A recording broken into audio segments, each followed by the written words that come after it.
beauty, it was incomprehensible to me. My state of exultation was so intense at that moment that I wanted to weep or stay there forever. But some force or tension or something undefinable began to pull me. Suddenly, I found myself out of the structure, still lying on my back. The giant girl was there, but there was another being with her. A woman so big that she reached to the sky and eclipsed the sun. Compared to her, the giant girl was just a little girl. The big woman was angry. She grabbed the structure by one of its columns, lifted it up, turned it upside down, and set it on the floor. It was a chair. That realization was like a catalyst. It triggered some overwhelming perceptions. I went through a series of images that were disconnected but could be made to stand as a sequence. In successive flashes, I saw or realized that the magnificent and incomprehensible floor was a straw mat. The yellow sky was the stucco ceiling of a room. The sun was a light bulb. The structure that had evoked such rapture in me was a chair that a child had turned upside down to play house.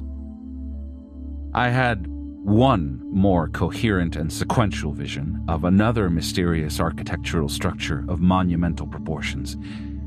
It stood by itself. It looked almost like a shell of a pointed snail, standing with its tail up. The walls were made of concave and convex plates of some strange purple material. Each plate had grooves that seemed more functional than ornamental. I examined the structure meticulously and in detail and found that it was, like in the case of the previous one, thoroughly incomprehensible. I expected to suddenly adjust my perception to disclose the true nature of the structure, but nothing of the sort happened. I then had a conglomerate of alien and inextricable awarenesses or findings about the buildings and its function, which didn't make sense because I had no frame of reference for them. I regained my normal awareness all of a sudden. Don Juan and Don Genaro were next to me. I was tired. I looked for my watch. It was gone. Don Juan and Don Genaro giggled in unison. Don Juan said that I shouldn't worry about time and that I should concentrate on following certain recommendations that Don Genaro had made to me. I turned to Don Genaro, and he made a joke. He said that the most important recommendation was that I should learn to write with my finger, to save on pencils, and to show off. They teased me about my notes for a while longer, and then I went to sleep.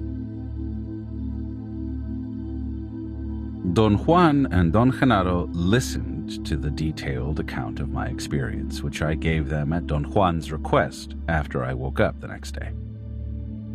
Genaro feels that you've got enough for the time being, Don Juan said after I finished talking. Don Genaro assented with a nod. What was the meaning of what I experienced last night? I asked. You caught a glimpse of the most important issue of sorcery, Don Juan said. Last night, you peeked into the totality of yourself. But that's, of course, a meaningless statement for you at this moment. Obviously, arriving at the totality of oneself is not a matter of one's desire to agree or of one's willingness to learn. Genaro thinks that your body needs time to let the whispering of the Nahual sink into you. Don Genaro nodded again. Plenty of time, he said, shaking his head up and down. 20 or 30 years, perhaps? I didn't know how to react. I looked at Don Juan for clues. They both had serious expressions. Do I really have 20 or 30 years? I asked. Of course not, Don Genaro yelled, and they broke into laughter. Don Juan said that I should return whenever my inner voice told me to, and that in the meantime, I should try to assemble all the suggestions that they had made while I was split. How do I do that? I asked. By turning off your internal dialogue and letting something in you flow out and expand, Don Juan said. That something is your perception, but don't try to figure out what I mean. Just let the whispering of the Nahual guide you. Then he said that the night before, I had had 2 sets of intrinsically different views. One was inexplicable, the other was perfectly natural, and the order in which they had happened pointed to a condition that was intrinsic to all of us. One view was the Nahual, the other the Tonal, Don Genaro added. I wanted him to explain his statement. He looked at me and patted me on the back. Don Juan stepped in and said that the first 2 views were the Nahual, and that Don Genaro had selected a tree and the ground as the points for emphasis. The other 2 were views of the Tonal that he himself had selected. One of them was my perception of the world as an infant. It appeared to be an alien world to you because your perception had not been trimmed yet to fit the desired mold, he said. Was that the way I really saw the world? I asked. Certainly, he said. That was your memory. I asked Don Juan whether the feeling of aesthetic appreciation that had enraptured me was also part of my memory. We go into those views as we are today, he said. You were seeing that scene as you would see it now. Yet the exercise was one of perception. That was the scene of a time when the world became for you what it is now. A time when a chair became a chair. He didn't want to discuss the other scene. That wasn't a memory of my childhood, I said. That's right, he said. It was something else. Was it something I will see in the future? I asked. There's no future, he exclaimed, cuttingly. The future is only a way of talking. For a sorcerer, there is only the here and now. He said that there was essentially nothing to say about it because the purpose of the exercise had been to open the wings of my perception, and that although I had not flown on those wings, I had nonetheless touched 4 points which would be inconceivable to reach from the point of view of my ordinary perception. I began to gather my things to leave. Don Genaro helped me pack my notebook. He put it in the bottom of my briefcase. It'll be warm and cozy there, he said, and winked. You can rest assured that it won't catch cold. Then Don Juan seemed to change his mind about my leaving and started to talk about my experience.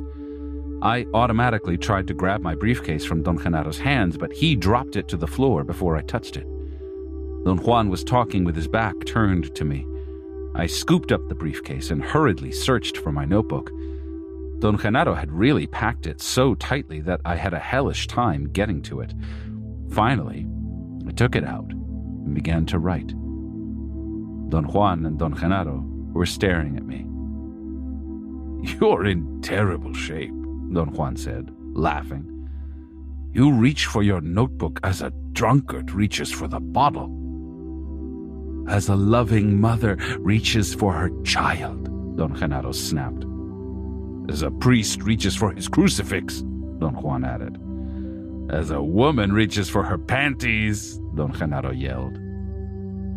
They went on, presenting similes and howling with laughter as they walked me to my car.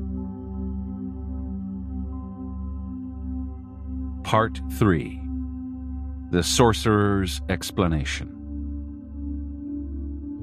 3 witnesses to the Nahual.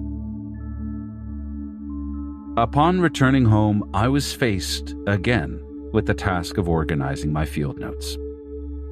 What Don Juan and Don Genaro had made me experience became all the more poignant as I recapitulated the events. I noticed, however, that my usual reaction of indulging for months in bewilderment and awe over what I had gone through was not as intense as it had been in the past. Various times, I deliberately attempted to engage my feelings, as I had done before, in speculation and even in self-pity. But something was missing. I had also had the intention of writing down a number of questions to ask Don Juan, Don Genaro, or even Pablito. The project failed before I had begun it. There was something in me that prevented my entering into a mood of inquiry or perplexity. I didn't purposely seek to go back to Don Juan and Don Genaro, but neither did I shy away from the possibility. One day, however, without any premeditation on my part, I simply felt that it was time to see them. In the past, every time I was about to leave for Mexico, I had always had the feeling that there were thousands of important and pressing questions that I wanted to ask Don Juan. This time, there was nothing on my mind. It was as if after I had worked over my notes, I had become emptied of the past and ready for the here and now of Don Juan and Don Genaro's world. I had to wait only a few hours before Don Juan found me in the market of a little town in the mountains of central Mexico. He greeted me with utmost affection and made a casual suggestion. He said that before we arrived at Don Genaro's place, he would like to pay a visit to Don Genaro's apprentices, Pablito and Nestor. As I turned off the highway, he told me to keep a close watch for any unusual sight on the side of the road or on the road itself. I asked him to give me more precise clues about what he had in mind. "I can't," he said. "The Nahual doesn't need precise clues." I slowed the car down in an automatic response to his reply. He laughed loudly and signaled me with a movement of his hand to keep on driving. As we approached the town where Pablito and Nestor lived, Don Juan told me to stop my car. He moved his chin imperceptibly and pointed to a group of medium-sized boulders on the left side of the road. "There's the Nahual," he said in a whisper. There was no one around. I had expected to see Don Genaro. I looked at the boulders again, and then I scanned the area around them. There was nothing in sight. I strained my eyes to distinguish anything, a small animal, an insect, a shadow, a strange formation of the rocks, anything unusual. I gave up after a moment and turned to face Don Juan. He held my questioning gaze without smiling and then gently pushed my arm with the back of his hand to make me look at the boulders again. I stared at them. Then Don Juan got out of the car and told me to follow him and examine them.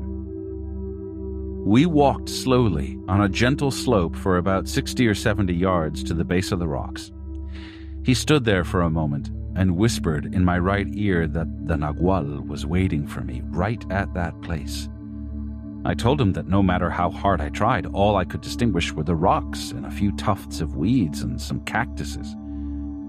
He insisted, however, that the Nahual was there, waiting for me. He ordered me to sit down, turn off my internal dialogue, and keep my unfocused eyes on the top of the boulders. He sat by me and, putting his mouth to my right ear, whispered that the Nahual had seen me, that it was there although I couldn't visualize it, and that my problem was merely one of not being capable of completely shutting off my internal dialogue. I heard every word he said in a state of inner silence. I understood everything, yet I was incapable of answering. The effort needed to think and talk would have been impossible. My reactions to his comments were not thoughts proper, but rather complete units of feeling, which had all the innuendos of meaning that I usually associate with thinking. He whispered that it was very difficult to start by oneself on the path towards the Nahual, and that I was indeed most fortunate to have been launched by the moth and its song. He said that by holding the memory of the moth's call, I could bring it back to aid me. His words were either an overpowering suggestion, or perhaps I summoned that perceptual phenomenon he called the moth's call, for no sooner had he whispered his words to me than the extraordinary sputtering sound became audible. Its richness of tone made me feel as if I were inside an echo chamber. As the sound grew in loudness or proximity, I also detected in a dreamlike state that something was moving on top of the boulders. The movement frightened me so intensely that I immediately regained my crystal clear awareness. My eyes focused on the boulders. Don Genaro was sitting on top of one of them. His feet were dangling, and with the heels of his shoes he was hammering the rock, producing a rhythmical sound that seemed to be synchronized with the moth's call. He smiled and waved his hand at me. I wanted to think rationally. I had the feeling, the desire to figure out how he got there or how I saw him there, but I couldn't involve my reason at all. All I could do under the circumstances was to look at him while he sat smiling, waving his hand. After a moment, he seemed to get ready to slide down the round boulder. I saw him stiffening his legs, preparing his feet for landing on the hard ground, and arching his back until he almost touched the surface of the rock in order to gain sliding momentum. But in the middle of his descent, his body stopped. I had the impression he got stuck. He kicked a couple of times, with both legs as if he were floating in water. He seemed to be trying to get loose from something that had trapped him by the seat of his pants. He rubbed the sides of his buttocks frantically with both hands. He actually gave me the impression of being painfully caught. I wanted to run to him and aid him, but Don Juan held my arm. I heard him say to me, half choking with laughter, "Watch him! Watch him!"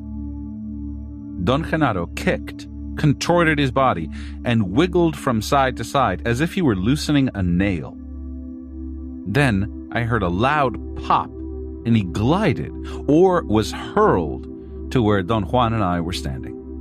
He landed 4 or 5 feet in front of me, on his feet. He rubbed his buttocks and jumped up and down in a dance of pain, yelling profanities. "The rock didn't want to let me go and grabbed me by the ass," he said to me in a sheepish tone. I experienced a sensation of unequaled joy. I laughed loudly. I noticed that my mirth was equal to my clarity of mind. I was engulfed at that moment in an overall state of great awareness. Everything around me was crystal clear.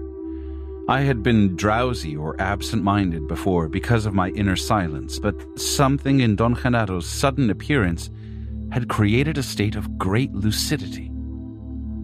Don Genaro kept on rubbing his buttocks and jumping up and down for a while longer.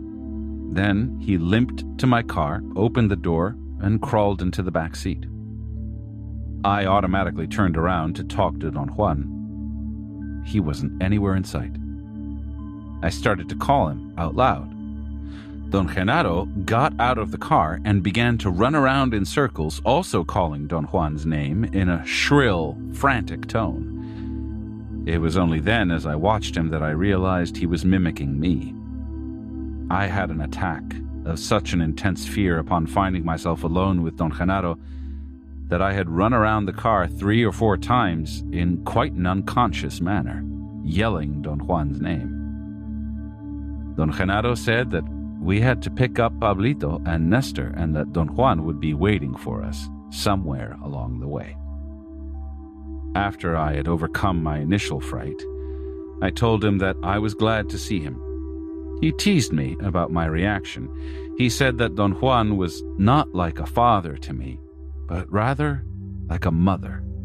He made some remarks and puns about mothers that were utterly funny. I was laughing so hard that I didn't notice that we had arrived at Pablito's house.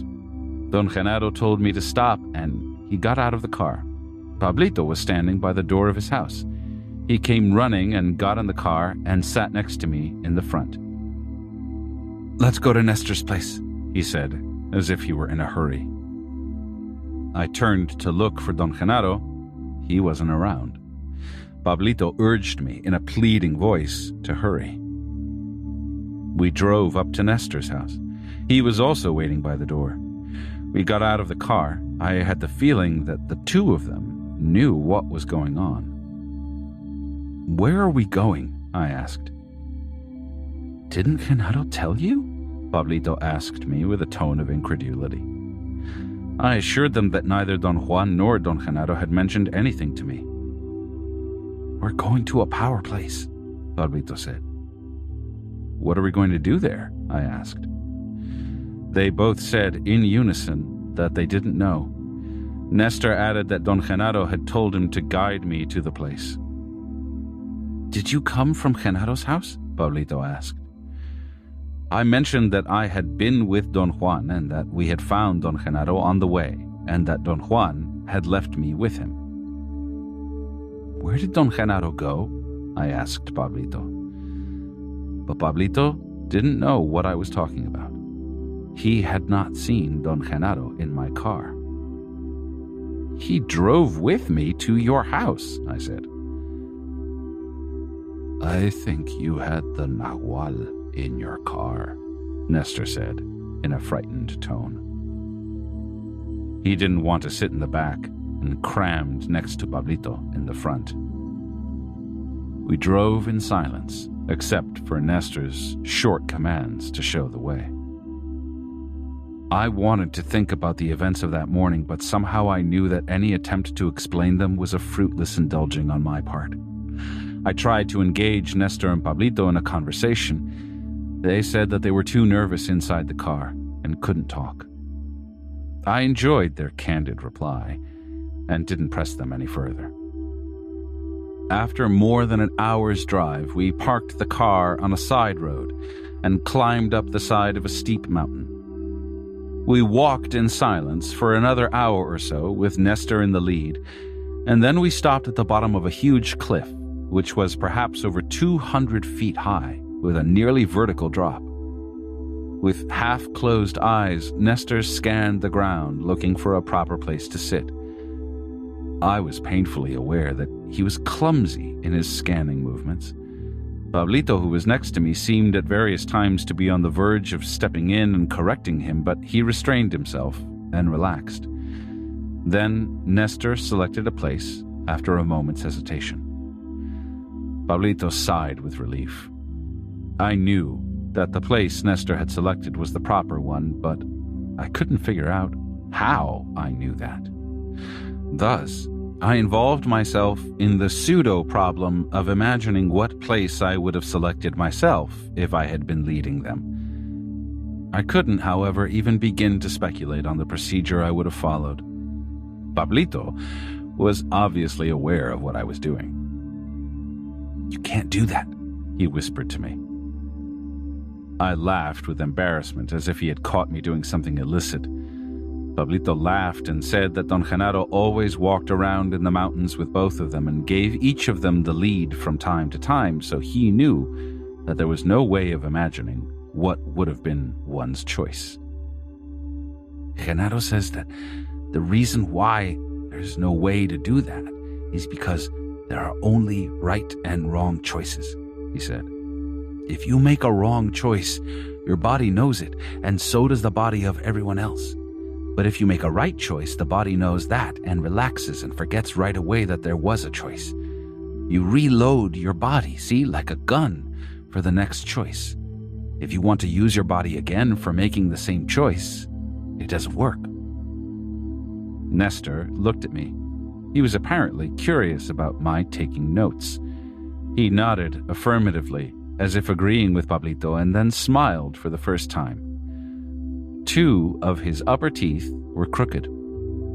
Pablito explained that Nestor wasn't mean or morbid, but embarrassed by his teeth, and that was the reason he never smiled. Nestor laughed, covering his mouth. I told him that I could send him to a dentist to have his teeth straightened. They thought that my suggestion was a joke and laughed like 2 children. "Genaro says that he has to overcome the feeling of shame by himself," Pablito said. "Besides, Genaro says that he's lucky. While everyone else bites the same way, Nestor can split a bone lengthwise with his strong crooked teeth, and he can bite a hole through your finger like a nail." Nestor opened his mouth and showed me his teeth. The left incisor and the canine had grown in sideways. He made his teeth clatter by biting on them and growled like a dog. He made 2 or 3 mock advances towards me. Pablito laughed. I had never seen Nestor so light. The few times I'd been with him in the past, he had given me the impression of being a middle-aged man. As he sat there smiling with his crooked teeth, I marveled at his youthful appearance. He looked like a young man in his early 20s. Pablito again read my thoughts to perfection. "He's losing his self-importance," he said. "That's why he's younger." Nestor nodded affirmatively, and without saying a word, he let out a very loud fart. I was startled and dropped my pencil. Pablito and Nestor nearly died laughing. When they had calmed down, Nestor came to my side and showed me a homemade contraption that made a peculiar sound when squeezed with the hand. He explained that Don Genaro had showed him how to make it. It had a minute bellows, and the vibrator could be any kind of leaf that was placed in a slit between the 2 pieces of wood that were the compressors. Nestor said that the kind of sound it produced depended on the type of leaf that one used as a vibrator. He wanted me to try it and showed me how to squeeze the compressors to produce a certain type of sound and how to open them in order to produce another. "What do you use it for?" I asked. They both exchanged a glance. "That's his spirit catcher, you fool," Pablito said cuttingly. His tone was peevish, but his smile was friendly. They were both such a strange, unnerving mixture of Don Genaro and Don Juan. I became absorbed in a horrible thought. Were Don Juan and Don Genaro playing tricks on me? I had a moment of supreme terror, but something snapped inside of my stomach, and I instantly became calm again. I knew that Pablito and Nestor were using Don Genaro and Don Juan as models for behavior. I myself had found that I also was behaving more and more like them. Pablito said that Nestor was lucky to have a spirit catcher and that he didn't have one himself. "What shall we do here?" I asked Pablito. Nestor answered, as if I had addressed the question to him. "Genaro told me that we have to wait here, and while we wait, we should laugh and enjoy ourselves," he said. "How long do you think we have to wait?" I asked. He didn't answer. He shook his head and looked at Pablito as if asking him. "I have no idea," Pablito said. We got involved, then, in a lively conversation about Pablito's sisters. Nestor teased him that his oldest sister had such a mean look that she could kill lice with her eyes. He said that Pablito was afraid of her because she was so strong that once in a fit of anger she plucked a handful of his hair as if it were chicken feathers. Pablito conceded that his oldest sister had been a beast, but that the Nahual had fixed her and brought her into line. After he had told me the story of how she was made to behave, I realized that Pablito and Nestor never mentioned Don Juan's name, but referred to him as the Nahual. Apparently, Don Juan had intervened in Pablito's life and coerced all his sisters into leading a more harmonious life. Pablito said that after the Nahual was through with them, they were like saints. Nestor wanted to know what I did with my notes. I explained my work to them. I had the weird sensation that they were genuinely interested in what I was saying, and I ended up talking about anthropology and philosophy. I felt ludicrous and wanted to stop, but I found myself immersed in my elucidation and unable to cut it short.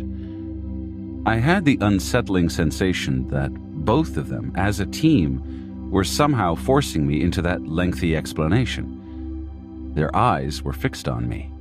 They didn't seem to be bored or tired. I was in the middle of a comment when I heard the faint sound of the moth's call. My body stiffened, and I never finished my sentence. "The Nagual is here," I said automatically. Nestor and Pablito exchanged a look that I thought was sheer terror and jumped to my side and flanked me. Their mouths were open. They looked like frightened children. I had an inconceivable sensory experience then. My left ear began to move. I felt it sort of wriggling by itself. It practically turned my head in a half circle until I was facing what I thought to be the east. My head tilted slightly to the right. In that position, I was capable of detecting the rich, sputtering sound of the moth's call. It sounded as if it were far away, coming from the northeast. Once I had established the direction, my ear picked up an incredible amount of sounds. I had no way of knowing, however, whether they were memories of sounds I had heard before or actual sounds which were being produced then. The place where we were was the rugged west slope of a mountain range. Towards the northeast, there were groves of trees and patches of mountain shrubs. My ears seemed to pick up the sound of something heavy moving over rocks coming from that direction. Nestor and Pablito were either responding to my actions or they themselves were hearing the same sounds.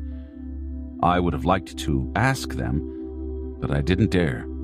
Or perhaps I was incapable of interrupting my concentration. Nestor and Pablito huddled against me by my sides when the sound became louder and closer. Nestor seemed to be the one who was most affected by it. His body shivered uncontrollably. At one moment, my left arm began to shake.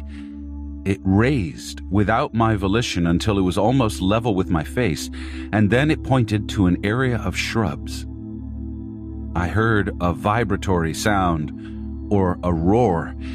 It was a familiar sound to me. I had heard it many years before, under the influence of a psychotropic plant. I detected in the shrubs a gigantic black shape. It was as if the shrubs themselves were becoming darker by degrees until they had changed into an ominous blackness. It had no definite form, but it moved. It seemed to breathe. I heard a chilling scream, which was mixed with the yells of terror of Pablito and Nestor, and the shrubs, or the black shape into which they had turned, flew up towards us. I could not maintain my equanimity. Somehow, something in me faltered. The shape first hovered over us and then engulfed us. The light around us became opaque. It was as if the sun had set, or as if all of a sudden it had become twilight. I felt Nestor and Pablito's heads under my armpits. I brought my arms down over their heads in an unconscious protective movement, and I fell, spinning backwards. I didn't reach the rocky ground, however. For an instant later, I found myself standing up, flanked by Pablito and Nestor. Both of them, although taller than I, seemed to have shriveled. By arching their legs and backs, they were actually shorter than I and fit under my arms. Don Juan and Don Genaro were standing in front of us. Don Genaro's eyes glittered like the eyes of a cat at night. Don Juan's eyes had the same glow. I had never seen Don Juan look that way. He was truly awesome. More so than Don Genaro, he seemed younger and stronger than usual. Looking at both of them, I had the maddening feeling that they were not men like myself. Pablito and Nestor whined quietly. Then Don Genaro said that we were the picture of the Trinity. I was the Father, Pablito was the Son, and Nestor the Holy Ghost. Don Juan and Don Genaro laughed in a booming tone. Pablito and Nestor smiled meekly. Don Genaro said that we had to disentangle ourselves because embraces were permissible only between men and women, or between a man and his burro. I realized then that I was standing on the same spot I had been before. and that obviously I had not spun backwards as I thought I had. In fact, Nestor and Pablito were also on the same spot they had been on. Don Genaro signaled Pablito and Nestor with a movement of his head. Don Juan signaled me to follow them. Nestor took the lead and pointed out a sitting place for me and another one for Pablito. We sat in a straight line, about 50 yards from the place where Don Juan and Don Genaro stood motionless at the base of the cliff.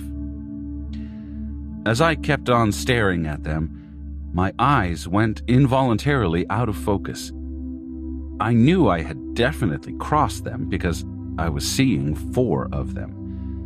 Then my left eye image of Don Juan became superimposed on the right eye image of Don Genaro. The result of the merger was that I saw an iridescent being standing in between Don Juan and Don Genaro. It wasn't a man as I ordinarily see men. It was rather a ball of white fire. Something like fibers of light covered it. I shook my head. The double image was dispelled, and yet the sight of Don Juan and Don Genaro as luminous beings persisted. I was seeing 2 strange, elongated, luminous objects. They looked like white iridescent footballs with fibers that had a light of their own. The 2 luminous beings shivered. I actually saw their fibers shaking, and then they whizzed out of sight. They were pulled up by a long filament, a cobweb that seemed to shoot out from the top of the cliff. The sensation I had was that a long beam of light, or a luminous line, had dropped from the rock and lifted them up. I perceived the sequence with my eyes and with my body. I was also capable of noticing enormous disparities in my mode of perceiving, but I was incapable of speculating about them as I would have ordinarily done. Thus, I was aware that I was looking straight at the base of the cliff, and yet I was seeing Don Juan and Don Genaro on the top, as if I had tilted my head up 45 degrees. I wanted to feel afraid, perhaps to cover my face and weep, or do something else within my normal range of responses, but I seemed to be locked. My desires were not thoughts as I know thoughts. Therefore, they could not evoke the emotional response I was accustomed to eliciting in myself. Don Juan and Don Genaro plunged to the ground. I felt that they had done so, judging by the consuming feeling of falling that I experienced in my stomach. Don Genaro remained where he had landed, but Don Juan walked towards us and sat down behind me to my right. Nestor was in a crouching position, his legs tucked in against his stomach. He was resting his chin on his cupped palms. His forearms served as supports by being propped against his thighs. Pablito was sitting with his body slightly bent forward, holding his hands against his stomach. I noticed then that I had placed my forearms across my umbilical region, and I was holding myself by the skin on my sides. I had grabbed myself so hard that my sides ached. Don Juan spoke in a dry murmur, addressing all of us. "You must fix your gaze on the Nahual," he said. "All thoughts and words must be washed away." He repeated it 5 or 6 times. His voice was strange, unknown to me. It gave me the actual feeling of the scales on the skin of a lizard. That simile was a feeling, not a conscious thought. Each of his words peeled like scales. There was such an eerie rhythm to them. They were muffled, dry, like soft coughing, a rhythmical murmur made into a command. Don Genaro stood motionless. As I stared at him, I couldn't keep my image conversion, and my eyes crossed involuntarily. In that state, I noticed again a strange luminosity in Don Genaro's body. My eyes were beginning to close, or to tear. Don Juan came to my rescue. I heard him giving a command not to cross the eyes. I felt a soft tap on my head. He had apparently hit me with a pebble. I saw the pebble bounce a couple of times on the rocks near me. He must have also hit Nestor and Pablito. I heard the sound of other pebbles as they bounced on the rocks. Don Genaro adopted a strange dancing posture. His knees were bent, his arms were extended to his sides, his fingers outstretched. He seemed to be about to twirl. In fact, he half whirled around and then he was pulled up. I had the clear perception that he had been hoisted up by the line of a giant caterpillar that lifted his body to the very top of the cliff. My perception of the upward movement was a most weird mixture of visual and bodily sensations. I half saw and half felt his flight to the top. There was something that looked or felt like a line or an almost imperceptible thread of light pulling him up. I didn't see his flight upward in the sense I would follow a bird in flight with my eyes. There was no linear sequence to his movement. I didn't have to raise my head to keep him within my field of vision. I saw the line pulling him. Then I felt his movement in my body, or with my body. And the next instant he was on the very top of the cliff, hundreds of feet up. After a few minutes, he plummeted down. I felt his falling and groaned involuntarily. Don Genaro repeated his feat 3 more times. Each time, my perception was tuned. During his last upward leap, I could actually distinguish a series of lines emanating from his midsection, and I knew when he was about to ascend or descend, judging by the way the lines of his body moved. When he was about to leap upward, the lines bent upward. The opposite happened when he was about to leap downward. The lines bent outward and down. After his 4th leap, Don Genaro came to us and sat down behind Pablito and Nestor.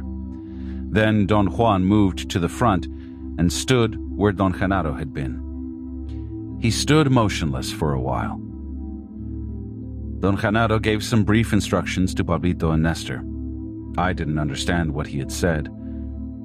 I glanced at them and saw that he had made each one hold a rock and place it against the area of their navels.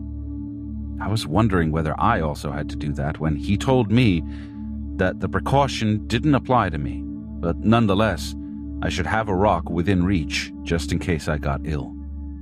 Don Genaro jutted his chin forward to indicate that I should gaze at Don Juan. Then he said something unintelligible. He repeated it, and although I didn't understand his words, I knew that it was more or less the same formula that Don Juan had voiced. The words didn't really matter. It was the rhythm, the dryness of tone, the cough-like quality.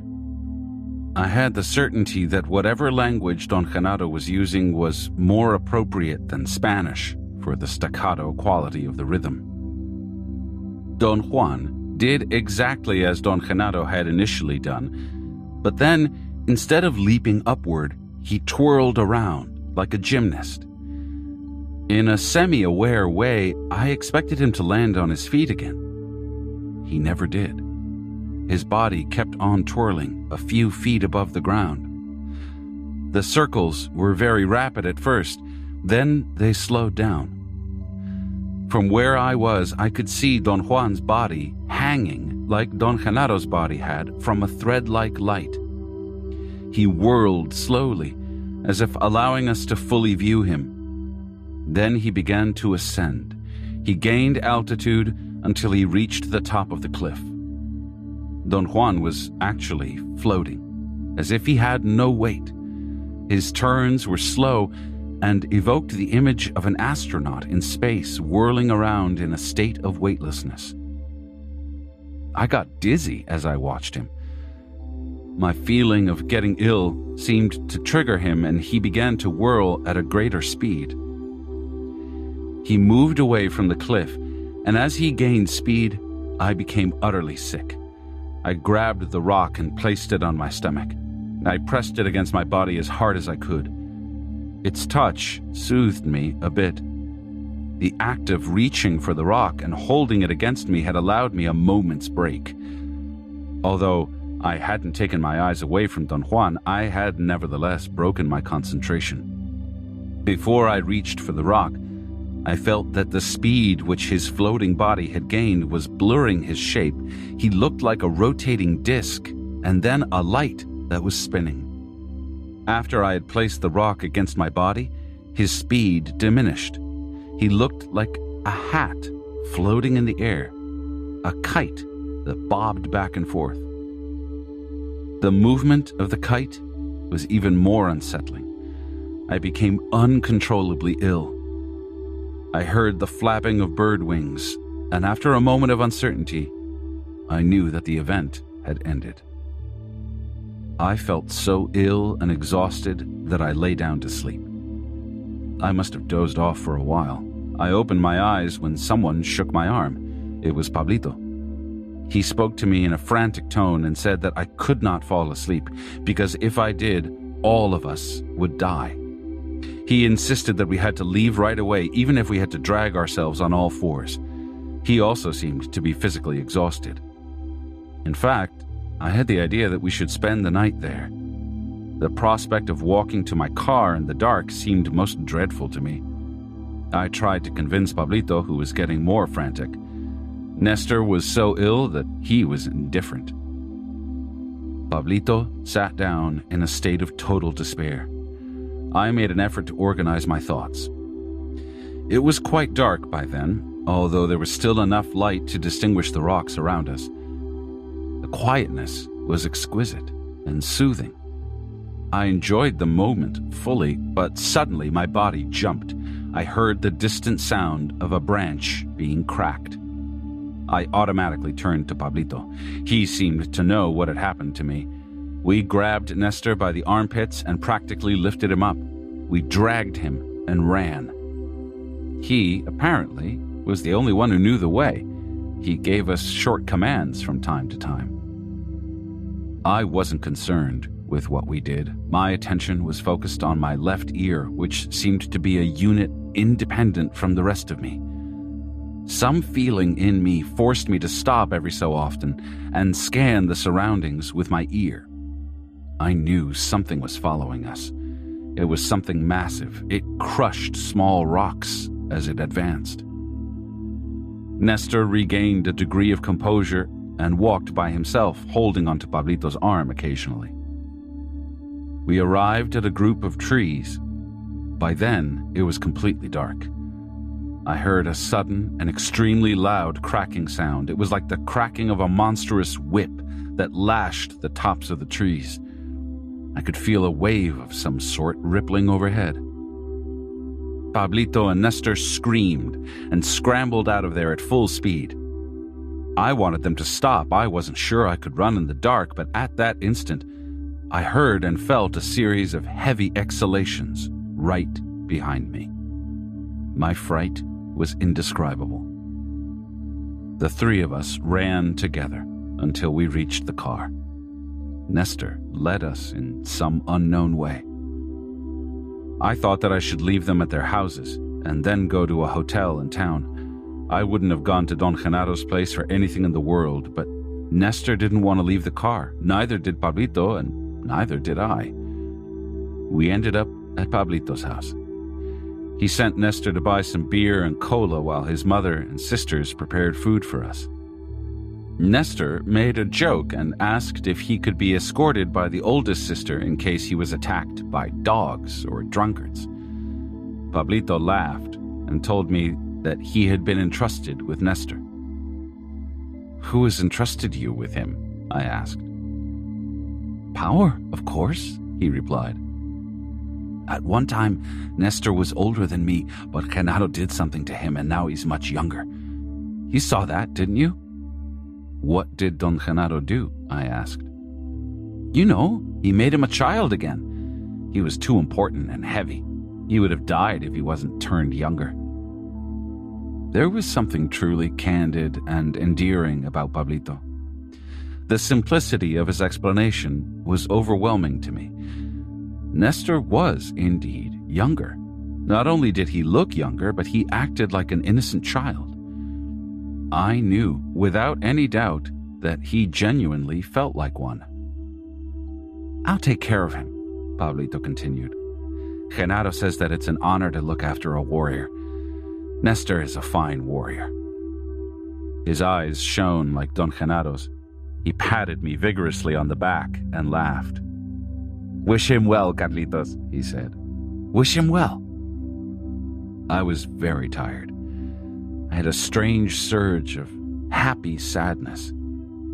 I told him that I came from a place where people rarely, if ever, wish one another well. "I know," he said. "The same thing happened to me. But I'm a warrior now, and I can afford to wish him well." The strategy of a sorcerer. Don Juan was at Don Genado's house when I got there in the late morning. I greeted him. "Hey, what happened to you? Genaro and I waited for you all night," he said. I knew that he was joking. I felt light and happy. I had systematically refused to dwell on whatever I had witnessed the day before. At that moment, however, my curiosity was uncontrollable, and I asked him about it. "Oh, that was a simple demonstration of all the things that you should know before you get the sorcerer's explanation," he said. "What you did yesterday made Genaro feel that you have stored enough power to go for the real thing. You have obviously followed his suggestions. Yesterday, you let the wings of your perception unfold. You were stiff, but you still perceived all the comings and goings of the Nahual. In other words, you saw. You also confirmed something which at this time is even more important than seeing, and that was the fact that you can now place your unwavering attention on the Nahual. And that's what will decide the outcome of the last issue, the sorcerer's explanation. Pablito and you will go into it at the same time. It is a gift of power to be accompanied by such a fine warrior." That seemed to be all he wanted to say. After a while, I asked him about Don Genaro. "He's around," he said. "He went into the bushes to make the mountains tremble." I heard, at that moment, a distant rumble, like muffled thunder. Don Juan looked at me and laughed. He made me sit down and asked if I had eaten. I had, so he handed me my notebook and led me to Don Genaro's favorite spot, a large rock on the west side of the house overlooking a deep ravine. "Now is when I need your total attention," Don Juan said. "Attention in the sense that warriors understand attention, a true pause in order to allow the sorcerer's explanation to fully soak through you. We are at the end of our task. All the necessary instruction has been given to you, and now you must stop, look back, and reconsider your steps. Sorcerers say that this is the only way to consolidate one's gains. I definitely would have preferred to tell you all this at your own place of power, but Genaro is your benefactor, and his spot may be more beneficial to you in an instance like this." What he was referring to as my place of power was a hilltop in the desert of northern Mexico, which he had shown me years before and had given to me as my own. "Should I just listen to you without taking notes?" I asked. "This is indeed a tricky maneuver," he said. "On the one hand, I need your total attention, and on the other, you need to be calm and self-assured. The only way for you to be at ease is to write, so this is the time to bring forth all your personal power and fulfill this impossible task